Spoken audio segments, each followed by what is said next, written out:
Recording in progress. Great. Good afternoon, everyone. My name is Sarah Shiriloso, and I'm the Director of Ambulatory Services in the Center for Medicare and Medicaid Services.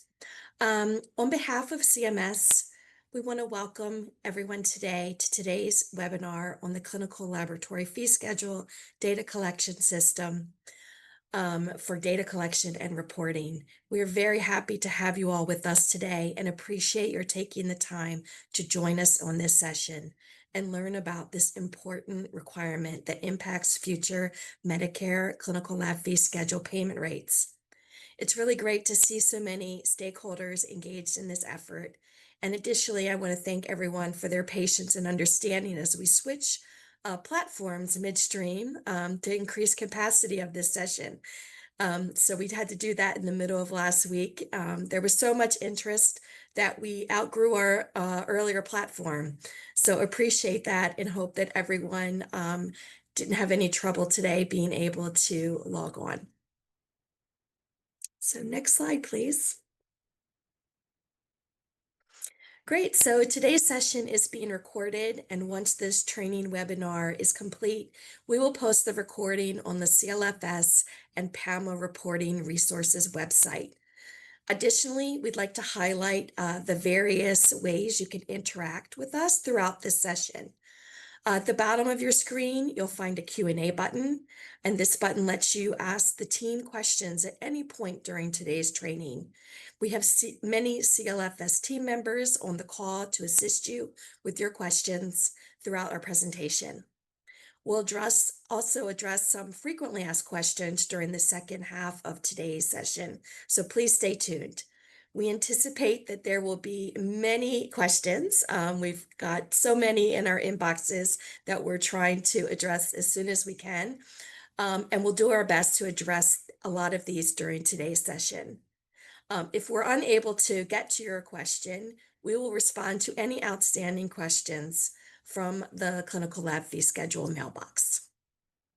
Additionally, if you have questions you'd like to ask once this session is complete, you can email those questions to clfsinquiries@cms.hhs.gov. The moderator is going to place this in the chat, and you can also find it on the resource and support slides later in the presentation. Okay, in terms of agenda, I know we want to get started as soon as we can. For the first portion of today's session, I'm going to introduce Sarah Harding. She is our CMS Medicare policy lead on laboratory payment under Medicare, who will provide an overview of the program and the CLFS data collection system where the data will be reported. And for the last portion of today's session, CMS and our contractors will be answering questions you may have related to reporting, applicable lab status, data entry process, and all of the deadlines.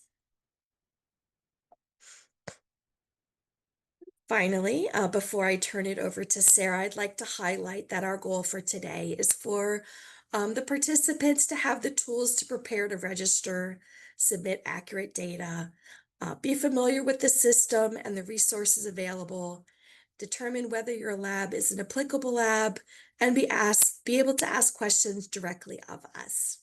So thank you for participating, and I will turn it over to Sarah to get us started. Thank you.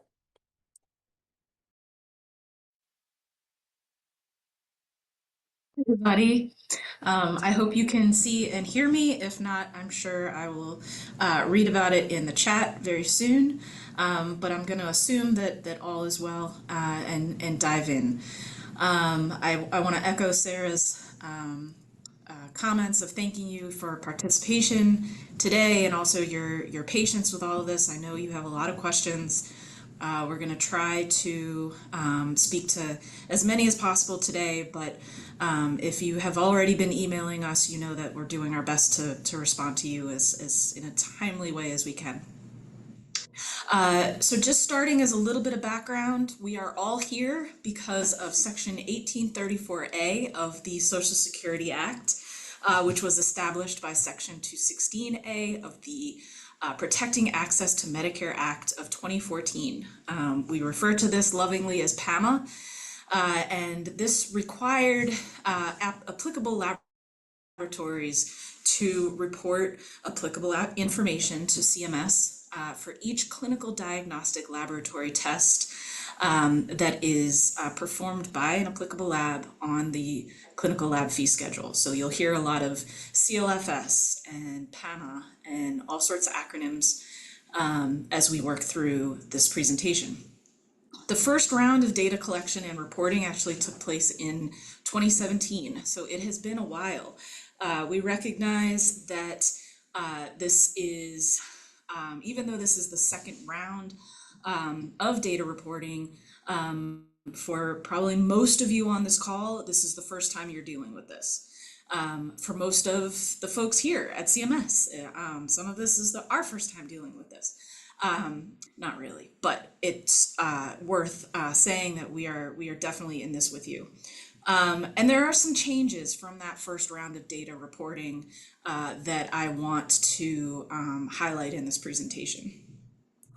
So most recently, February 3rd, 2026, there was the Consolidated Appropriation Act, which did update the data reporting period that we are preparing for. This is the reason we haven't had a reporting period since 2017 is there have been a series of delays for various reasons. Some had to do with the COVID pandemic, others had to do with just trying to make sure that we were getting things right. But we were in fact instructed by Congress this year to ask applicable laboratories to report data to us. The other major update that occurred in February was updating the time period for which you are reporting. So originally, the data reporting period kept being delayed, but the collection period, the data that you would have used, stayed in 2019. So there was a huge concern that we would be updating rates, which will go into effect 2027 through 2029 with 10-year-old data potentially. So that collection period was also updated, which is why we are asking you to collect data from January through June of 2025, so about a year ago. Okay, so that's the dry background. Now we get to get into the fun stuff. So, if you'll excuse me, my notes just went a little nuts. Okay, so we are focused on clearing up some definitions that are written about in PAMA. The first one is what we're collecting. This is known as applicable information. So as I mentioned, the data collection period has been updated to January 1st of 2025 through June 30th of 2025. We are looking for each HCPCS code that each lab performs that is associated with a test. And these are only HCPCS codes that are on the CLFS. So as a lab, you may be performing tests that are actually on the physician fee schedule, and I'll talk about that later. It is very important. We are only collecting data for tests on the CLFS. We're also collecting each private payer rate for which the final payment has been made during that data collection period. So again, January through June of 2025. And finally, the associated volume of tests performed that correspond to each private payer rate. I'll go into this in a little more detail and show you how this information is best reported to CMS. We have received recurring questions about what should be done if there are multiple distinct rates for a single HCPCS code. Questions come in, should I average that rate together? Should I just report the highest rate, the lowest rate? The applicable information includes each and every rate for a given HCPCS code. So it's extremely common for some HCPCS codes to be repeated with each different rate and the associated volume of tests furnished at that particular rate. Do not average the rates across a particular HCPCS code when you report. and do not report the total expenditures for a code during that 6-month data collection period. We need to see the individual rates. If you have any questions about this, a good idea would be to look at the actual clinical lab fee schedule, which is online on our CMS webpage, because it just gives you an idea of what that rate is for Medicare, so that you can see, you know, hey, I'm getting this data that says this test is $1,000, but the CLFS rate is 10. You know, maybe I want to just make sure that my data was correct there. It's just a good benchmark to use. Okay, so talking about the process of reporting data. And again, all of these I'm going to go into in a little more depth as we work our way through. But essentially, our data collection system is a mix of CMS shared services, the most important of which here is our enterprise portal. This hosts all CMS applications. It's not just this one that's collecting data.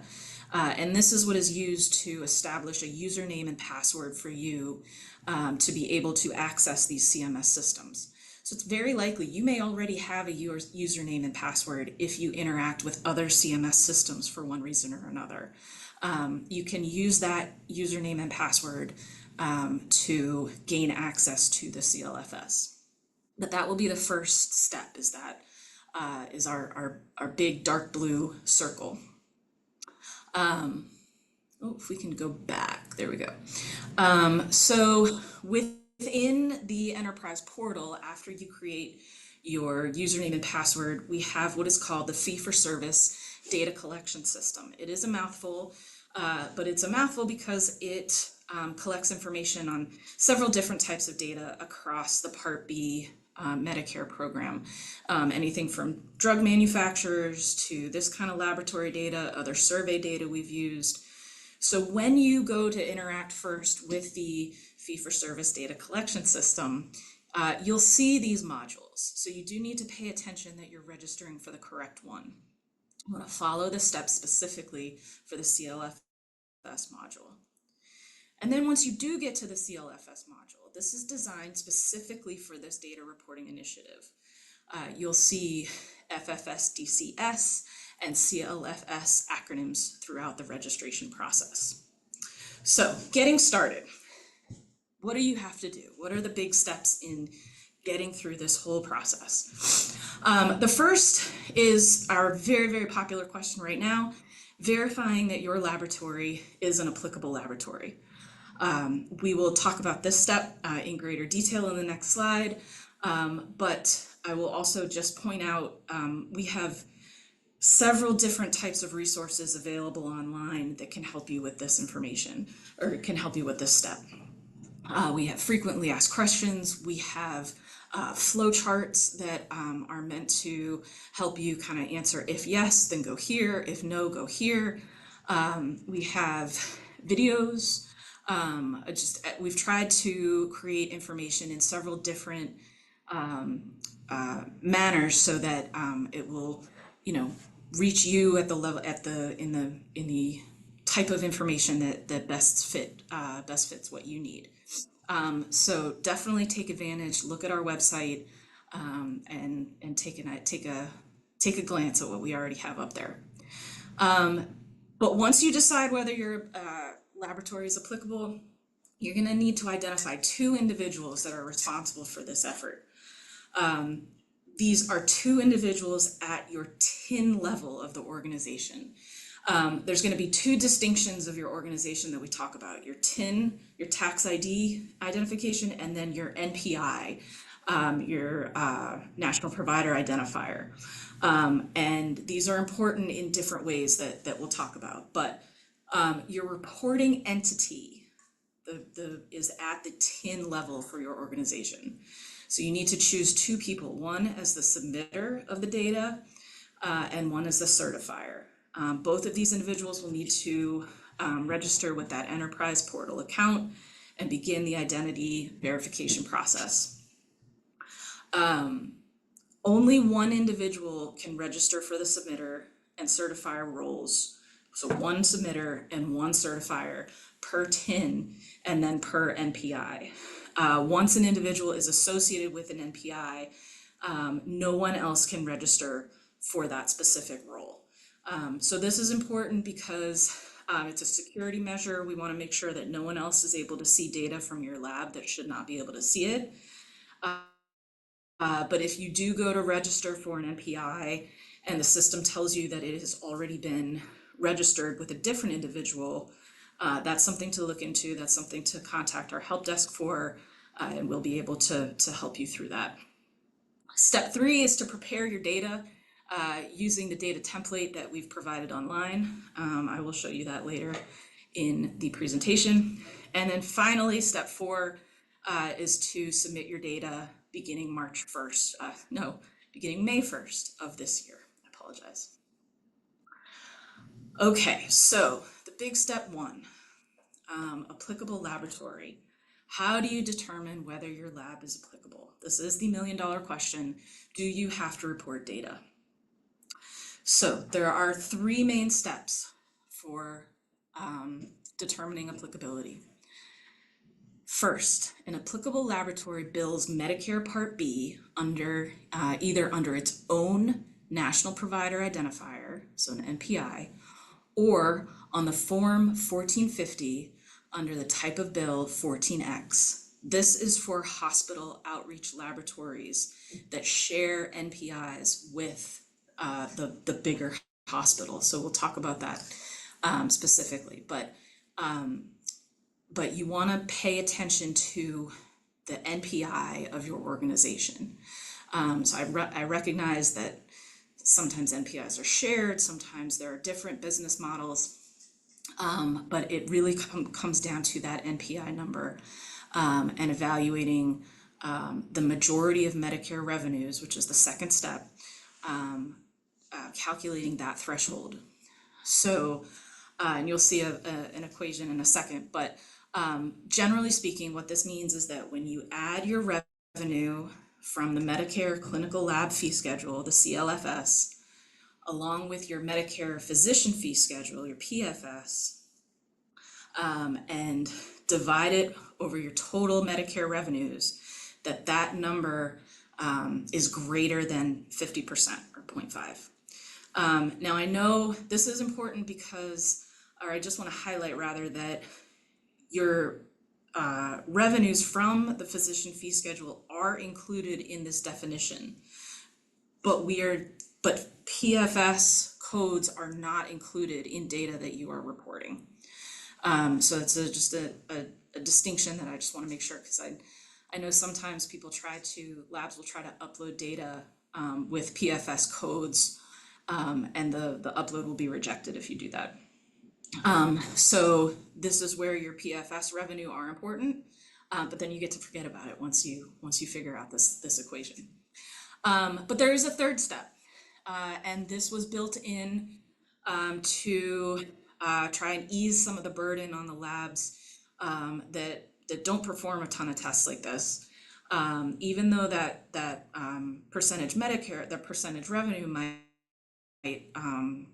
come out to 50%. If your total expenditures for the Medicare CLFS revenues for that billing NPI, if they are lower than $12,500 for the data collection period, so for that 6-month period of time, you are not considered an applicable laboratory and you do not need to report. An applicable lab meets all of these requirements for the data collection period of January 1st, 2025 through June 30th of 2025. So the next 2 slides lay out the equation for determining the majority of Medicare threshold. Once again, you want to start with your NPI. We get a lot of questions describing very detailed models of lab setups, partnerships with other labs, that kind of thing. But again, the definition begins with your specific NPI. Whatever is included in your NPI, that's what you want to review.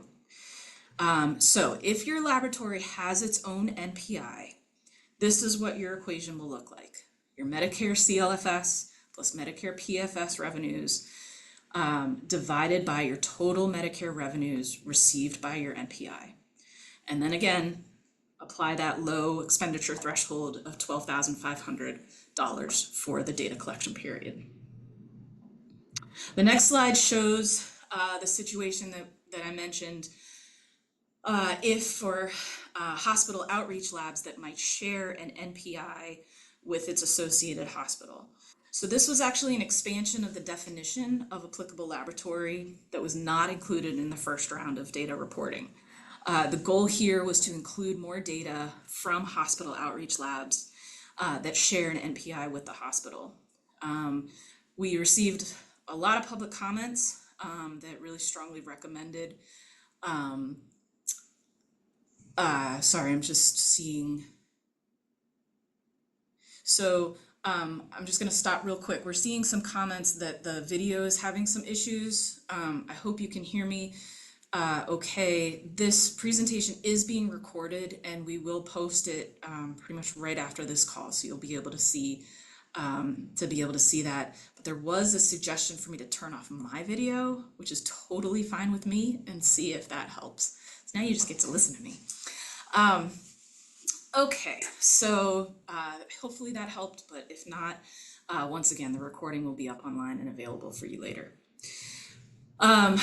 Okay, so back to those hospital outreach labs that share an NPI with the hospital. I'm mentioning this because if your hospital outreach lab falls in this category, then this reporting process is truly new for your lab. And so for hospital outreach labs that bill Part B under the hospital's NPI, you are applicable if your CLFS and PFS revenue are more than 50% of your total Medicare revenue. So you want to add those two together from your 14X type of bill, divide it by your total Medicare revenue received, again, on that type of bill, on the 14X.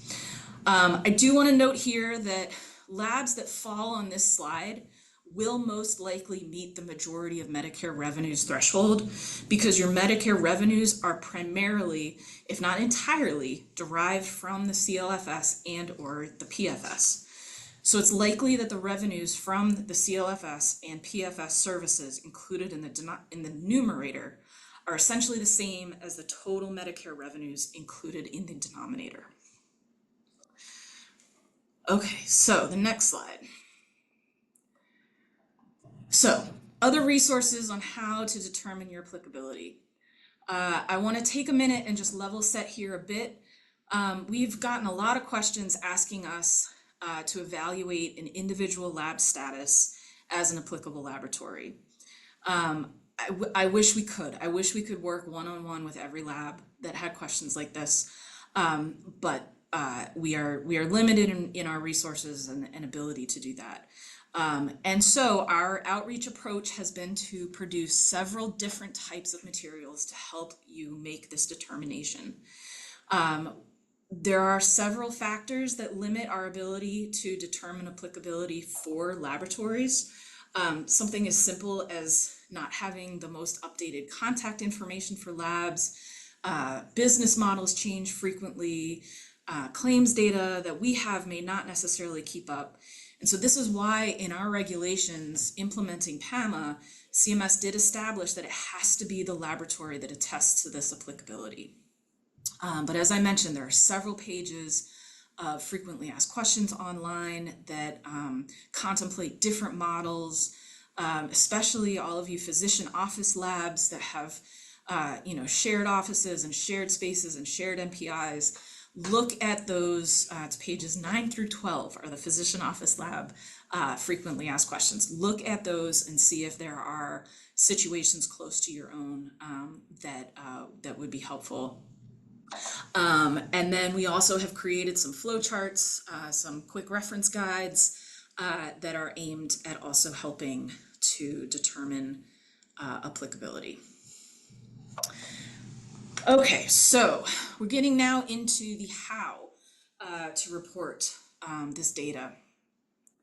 So as I mentioned earlier, there are two individuals that are going to be responsible for the reporting of data from each NPI in your organization.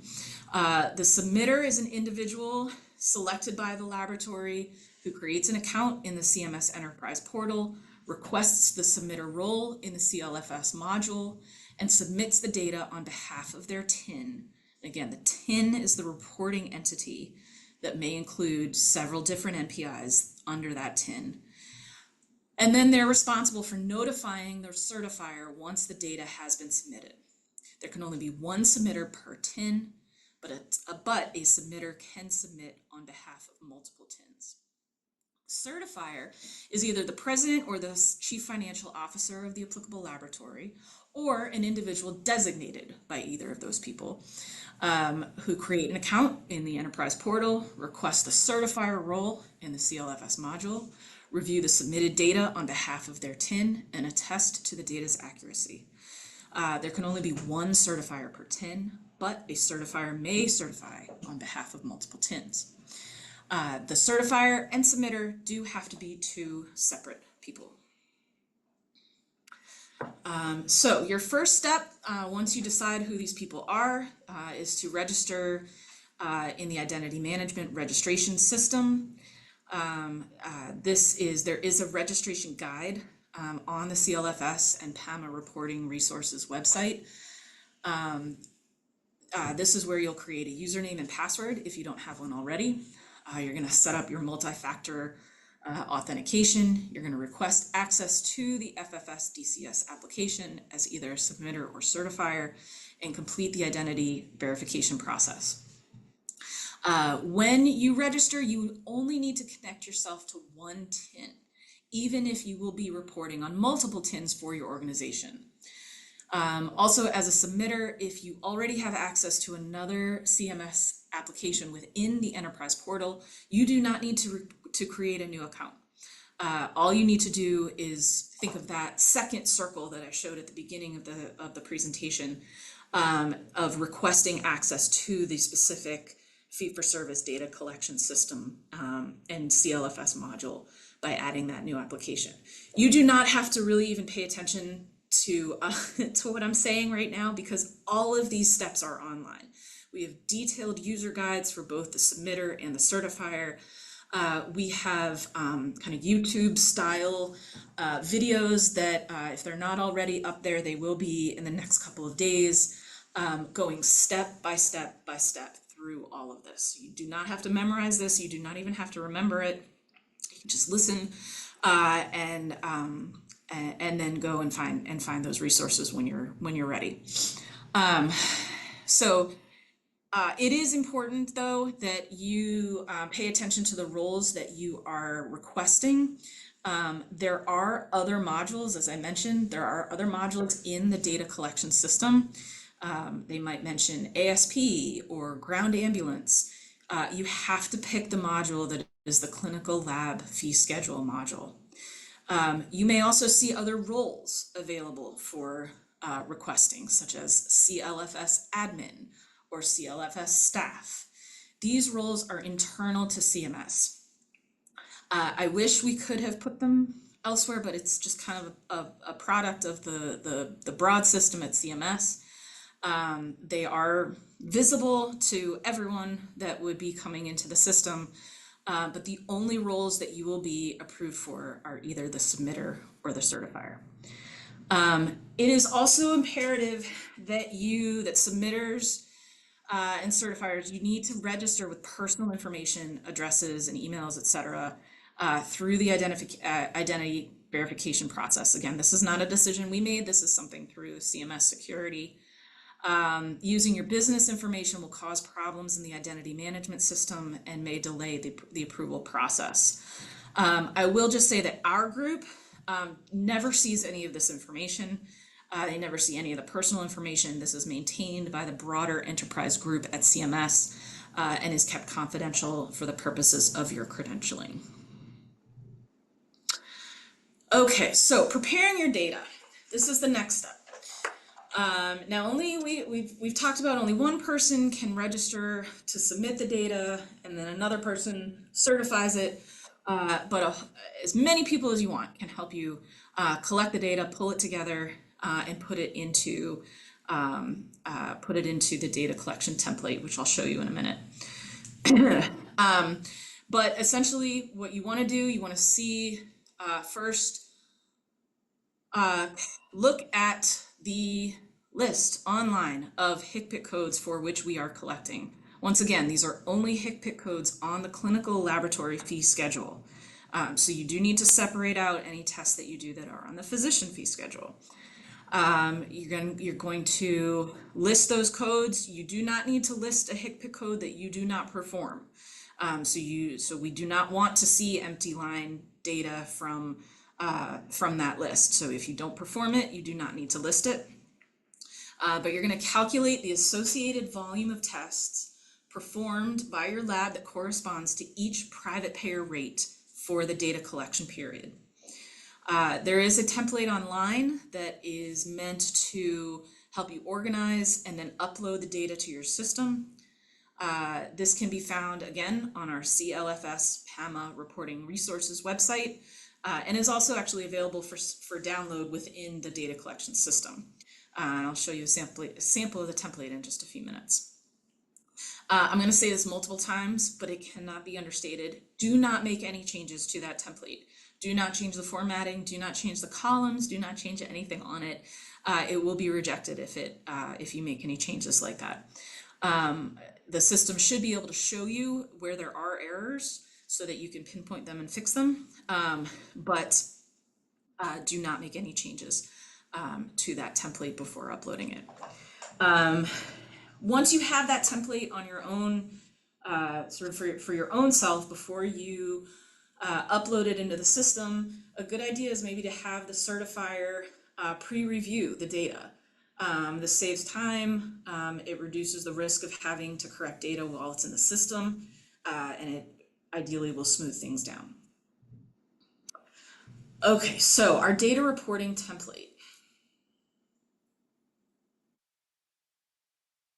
So this is what it looks like, and this is all it looks like. You were talking about 4 columns of data. Now there are 2 tabs at the bottom that you can't see in this presentation. The first tab contains instructions for filling this out. Again, do not get rid of this tab, do not move the tab, leave the tab where it is. But the second tab is where you enter your data in 4 separate columns. Your HCPCS code, your payment rate, which again is the individual payment rate for a specific HCPCS code, the volume of tests related to that payment rate, and the NPI associated with that data. So I want to make a couple points about this template. Your lab may have multiple different payment rates for the same HCPCS code. That's okay. The system will not hate you for repeating the same HCPCS code over and over.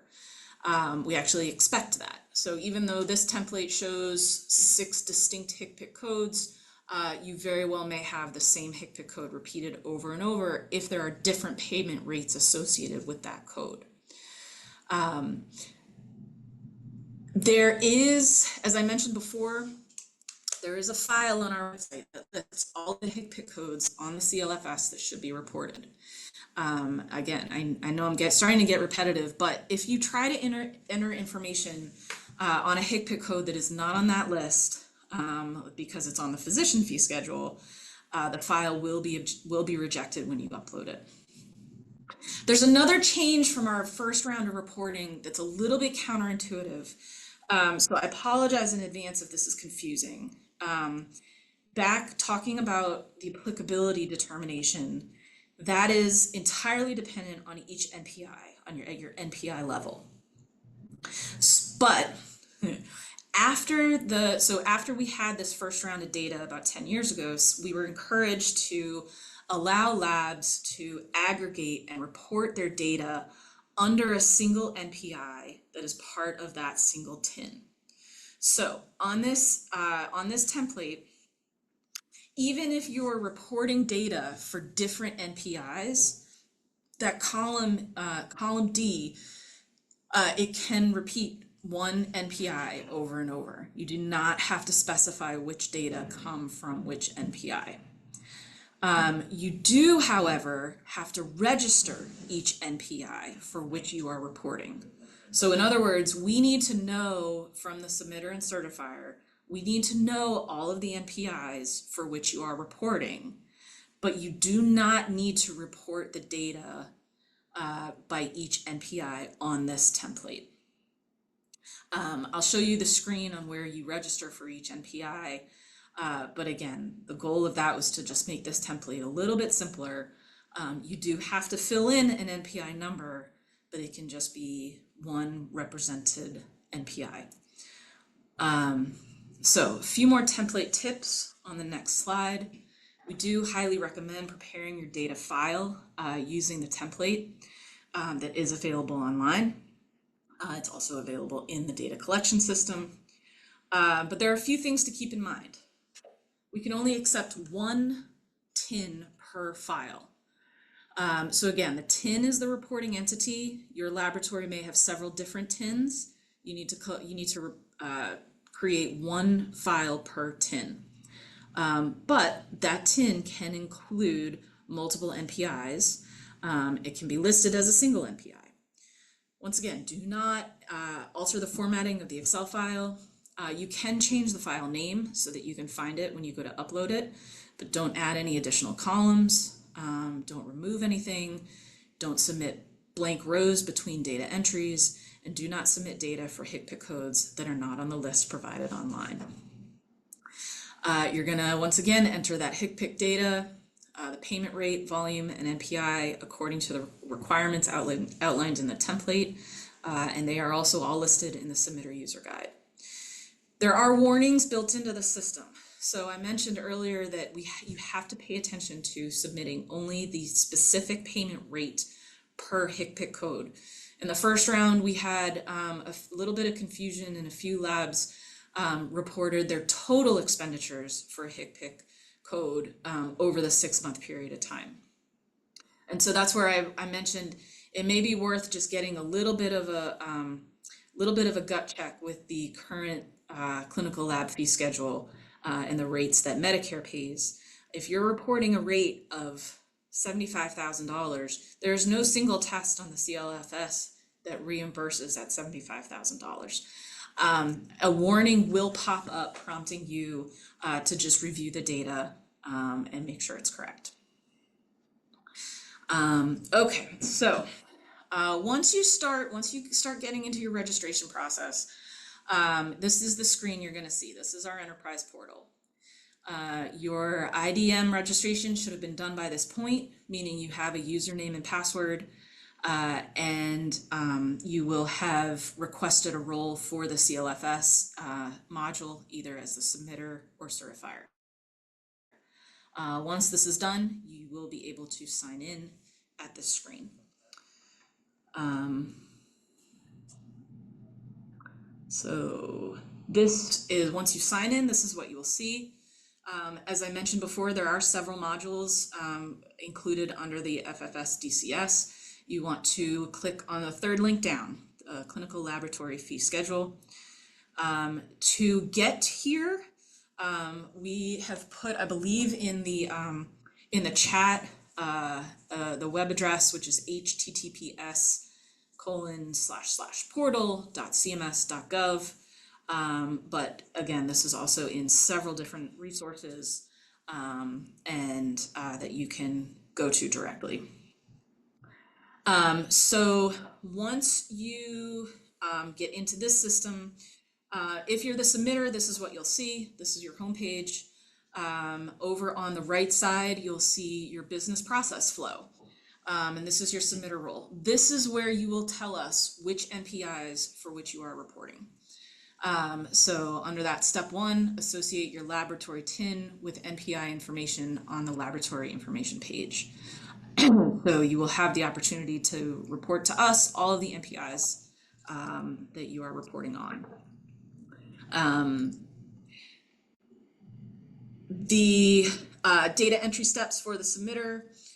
Once again, you're going to associate your lab TINs with any NPI information on the laboratory information page.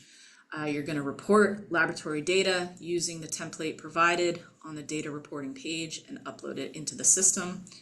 And once that's done, you're going to generate a one-time password to provide to your certifier on the generate one-time password page. So this is how you talk to your certifier.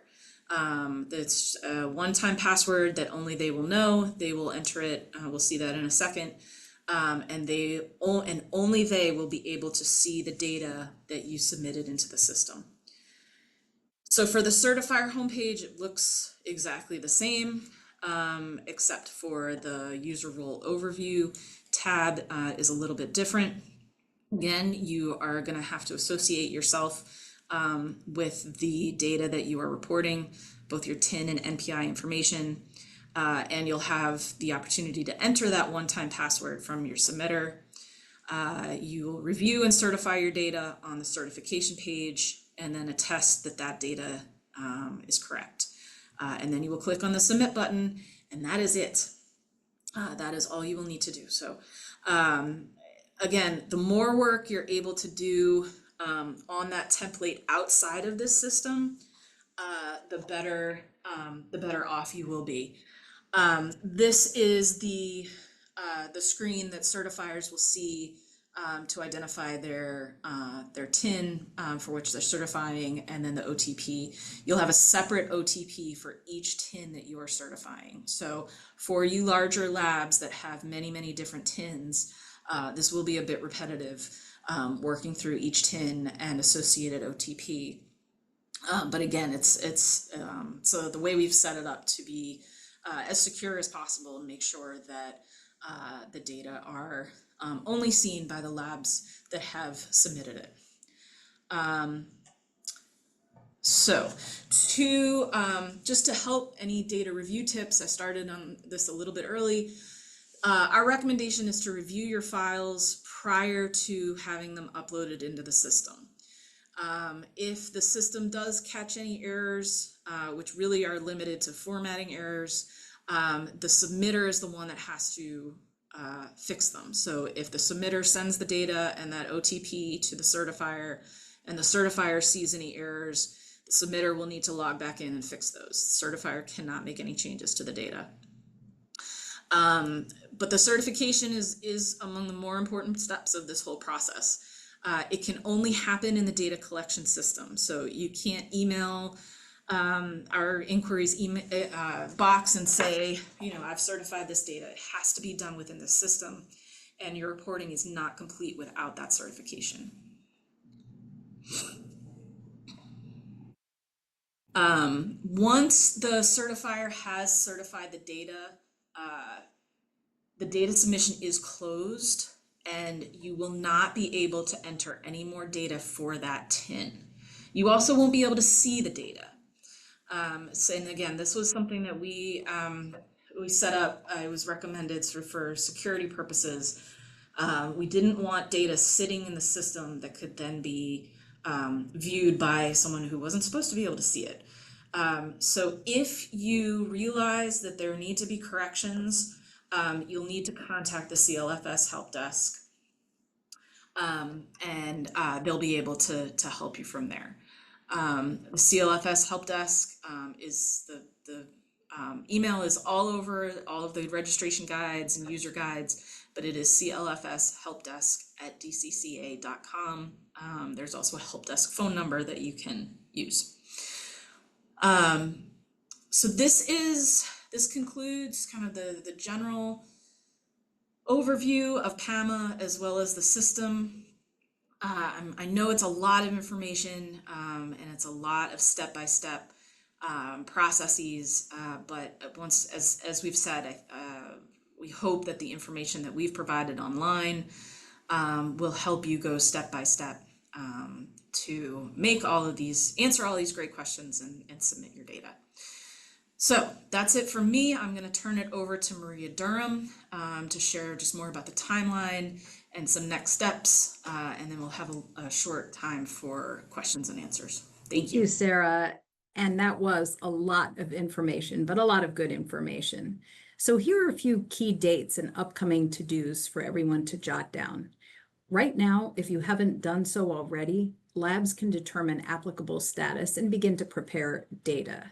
Submitters and certifiers can create an account in the CMS Enterprise portal. On May 1st, the CLFS link will be available on the Fee-for-Service Data Collection System application tile within the CMS Enterprise portal. Submitters will be able to log into the system and begin to upload their data. All submissions are due by 11:59 p.m. Eastern Standard Time on July 31st, 2026. And as a tip, I feel like Sarah would have told you this as well. Please don't wait until July 31st, 2026 to submit your data. Try to start these processes way in advance. Also, for additional context, after the data reporting period is over, there are a few important activities that are still taking place. In summer of 2026, data will be analyzed, there will be a public meeting, a FACA meeting. In fall of 2026, payment determinations are proposed and finalized, and the CLFS payment rates will be effective January 1st of 2027. Okay, resources. So I think you've heard this before and you're going to hear it again. Visit the CLFS and PAMA Reporting Resources website for all available resources. You can find these resources under How Do I Report? There's a drop-down that will show you the registration guide, the submitter user guide, the certifier user guide, HCPCS codes, reporting templates, system videos, everything you need to report. But we aren't finished yet. And there are other helpful resources on our website under the How Can I Get More Information? There's a drop down, there's great FAQs, the clinical lab fee schedule and other PDFs, the webinar recording that we will be posting, quick reference guides on how to determine applicable lab status. And also we have some fact sheets that are coming soon. We've gotten a high volume of questions in our mailbox and we're turning those questions into fact sheets real time to try to be the most helpful for you. So outreach, we're working to get the word out to all applicable labs. In March, we sent a certified letter to as many folks as we believed could be applicable labs. We sent out email communications. Some have already been sent out, more are planned. We sent out MLN Connects news articles. We also sent out information via X, formerly Twitter. And we've also worked a lot with our great professional organizations such as NILA and CLC and AAFP and AMA and PACTA and MGMA. So if your laboratory is a member of any of these organizations, we recommend that you reach out to them for additional help and resources. And again, as Sarah said, due to limited resources on our end, our hope is to work with these organizations to help make this a very successful effort. For technical assistance, please contact the help desk and you'll see the information here. And for all other inquiries, please contact the CLFS mailbox listed here. So what's next? We've covered a lot of information today, so here's a quick summary of your immediate next steps. If you haven't already done so, please validate your laboratory's applicable lab status. Determine who will be the submitter and certifier for each TIN. Those individuals can begin the registration process today by creating an account in the CMS Enterprise portal. With your team, you can begin to gather the required data and use the template that Sarah showed you to organize your submission. And please, I know you've heard it before, but this is such a great resource. Be sure to bookmark and visit the CLFS and PAMA Reporting Resources site often for the latest information and resources. Okay, so for the remainder of the webinar, CMS and our contractor team will answer questions about today's presentation and the data collection and reporting process. As a reminder, if you'd like to ask a question, please use the Q&A section function that's located at the bottom of the webinar screen. We have received many questions so far, and that's really a great thing. And the CLFS team members on today's call are all working hard behind the scenes to assist you with your questions. Due to the large volume of questions, we apologize if we can't get to all of them, but I promise we will respond to outstanding questions from the CLFS mailbox. Additionally, if you're like me and you digest all the information you heard and you wish you had asked something, not a problem. Just submit a question to our CLFS_inquiries@cms.hhs.gov, and a team member will get back to you. But let's go ahead and begin to answer some of the questions that have already been asked. I'd like to introduce Suzanne Bromley from Index Analytics, who will serve as our Q&A moderator. Suzanne, please take it away. Thank you, Maria. As we begin to address the questions we received prior to today's session, please feel free to enter any additional questions in the questions box. As Maria mentioned, we will respond to those outstanding questions from the CLFS mailbox. Okay, our first question. What is included in the denominator? Total Medicare revenues? Patrick, would you mind answering that question? Yes, thank you. So total Medicare revenues refers to the sum of all fee-for-service payments under Medicare's Part A and B, prescription drug payments under Part D, as well as any associated Medicare beneficiary deductible or coinsurance for services furnished during the collection period. However, if determining your applicability on the 14X type of bill as a hospital outreach lab, the denominator is the total revenues under the 14X. Great, thank you. Does the data collection period of January 1st, 2025 to June 30, 2025 go by payment date or date of service? Abby? Yes, so reporting is based on rates for which final payment is made during the data collection period. Therefore, it should be the final payment date rather than the date of service. Thank you. Another question that came in, why can't CMS tell us if we are an applicable lab? Sarah, could you take that one?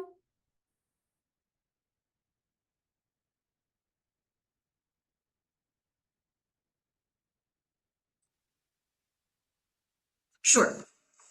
Sorry, I could not find the the mute button. And I mentioned this a little bit earlier that we do not make individual determinations regarding whether a specific laboratory qualifies as an applicable laboratory. It is the responsibility of labs to assess their own status. It really reflects the fact that eligibility depends on detailed entity-specific information, such as your billing structure, revenue data, CMS may not have access to. So it really prevents us from having accurate case-by-case determinations. Laboratories are expected to make a good faith determination using available CMS guidance, and we definitely recommend consulting legal counsel if there is any uncertainty. Great, thank you. Our lab recently closed. Are we required to report? Patrick, could you answer that one? Sure. So our regulation at 42 CFR section 414 specifies that in a data reporting period, a reporting entity must report applicable information for each CDLT furnished by its component applicable laboratories during the corresponding data collection period. So that is to say that we recommend that in the event of a laboratory having been closed, that lab consult with its legal counsel to determine whether it must report in accordance with that regulation. Great, thank you. Here's another question we've gotten. If we are not an applicable lab, can we still report? Sarah?